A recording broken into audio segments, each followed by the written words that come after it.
এরকম বড় একটা প্লেটের মাটন কাচ্চি খেতে আজকে আমি চলে গিয়েছিলাম সুলতানস্টাইনে। দেখতেই পাচ্ছেন এই সুলতানস্টাইনের কাচ্চি খাওয়ার জন্য কি পরিমাণে ভিড়। রাজশাহীতে নতুন কিছু আসলে হাইপ হবে, এটা তো জানা কথা। যে কারণে আমি ওপেনিং এর দিনে যাইনি, কারণ এই গরমে দাঁড়িয়ে থাকা পসিবল না। সেই জন্য আজকেও আমি চলে আসি একটু বিকেলের দিকে, যাতে মানুষের ভিড়টা একটু কম থাকে এবং আমি কাচ্চি টেস্ট করতে পারি। যে ভাবা সেই কাজ, আজ 6টার দিকে আমার বন্ধুদেরকে কল দিয়ে চলে আসতে বলি রানীবাজারে, কারণ সুলতানস্টাইনের লোকেশন হচ্ছে রানীবাজারে। আর সুলতানস্টাইনের ইন্টেরিয়রটা বেশ ভালোই, তবে আমার কাছে মনে হলো সুলতানস্টাইনের এই জায়গাটা একটু ছোটই হয়েছে। আসার পরে আমার বেশিক্ষণ দাঁড়িয়ে থাকতে হয়নি, বলা যেতে যাওয়ার পরপরই আমি জায়গা পেয়ে যাই। আসলে আমি এই কারণেই এই সময় এসেছিলাম, যাতে আমার দাঁড়িয়ে থাকতে না হয় আর জায়গাটা পেয়ে যাই। আসতেই আমার হাতে মেনু কার্ড ধরিয়ে দেয়। মেনু কার্ড দেখে আমি 1:2 কাচ্চি অর্ডার দেই, কারণ আমি শুনেছিলাম 1:2 এর কোয়ান্টিটি অনেক বেশি। আমরা যেহেতু বিকালবেলা এসেছিলাম, আমরা খুব বেশিও খেতে পারতাম না। সাথে আমি নিয়েছিলাম জাফরানের শরবত এবং বোরহানি। 5 মিনিটের মধ্যেই আমাদের সব খাবার চলে আসে। এখানে আছে 1:2 কাচ্চি, যেটার দাম হচ্ছে 799 টাকা, মানে 800 টাকা আর কি। আর সাথে ছিল জাফরানের শরবত,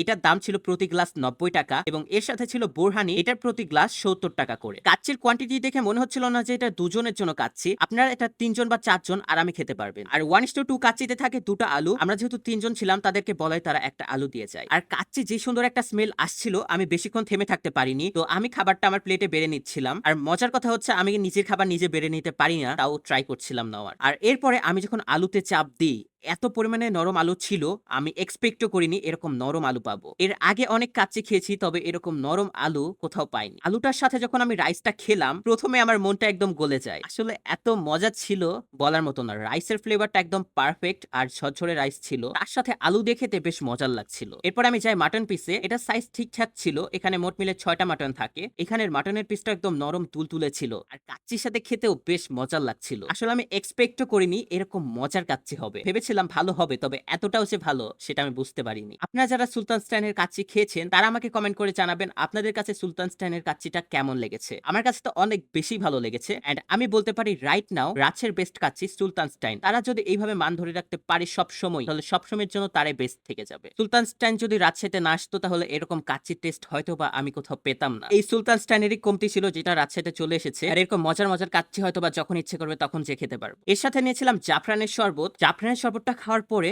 আমি একদম অবাক, মানে এতটা মজা। আমি আপনাদেরকে রেকমেন্ড করব, যারা সুলতানস্টাইনে আসবেন তারা এই জাফরানের শরবতটা অবশ্যই ট্রাই করবেন। আপনাদের কাছে অবশ্যই ভালো লাগবে। যারা অলরেডি ট্রাই করেছেন, তারা কমেন্ট করে জানাবেন এই জাফরানের শরবতটা আপনাদের কাছে কেমন লেগেছে। সাথে আমি বোরহানিও ট্রাই করলাম। বোরহানিটাও একদম পারফেক্ট ছিল। এটা হালকা ঝাল ছিল, ভালোই লাগছিল খেতে, আর এটার থিকনেসও একদম পারফেক্ট ছিল। ওভারঅল সুলতানস্টাইনের এক্সপেরিয়েন্স আমার কাছে ভালোই ছিল। এখানকার সার্ভিসও ভালো ছিল। খাওয়া দাওয়া শেষে আমাদের বিল চলে আসে। বিল দিয়ে বের হতে গিয়ে দেখি এত পরিমাণে ভিড়। এখানে তারা ঢোকার জন্য সিরিয়াল দিয়ে দাঁড়িয়ে আছে। যখন জায়গা হচ্ছে তখন তাদেরকে ঢুকতে দিচ্ছে। আমার ঢুকতে প্যারা হয়নি, তবে বের হতে গিয়ে বেশ প্যারা খাই। তো এই ছিল আজকের ভিডিও। দেখা হচ্ছে নেক্সট কোনো ভিডিওতে। আজকের মতো এই পর্যন্তই। বাই।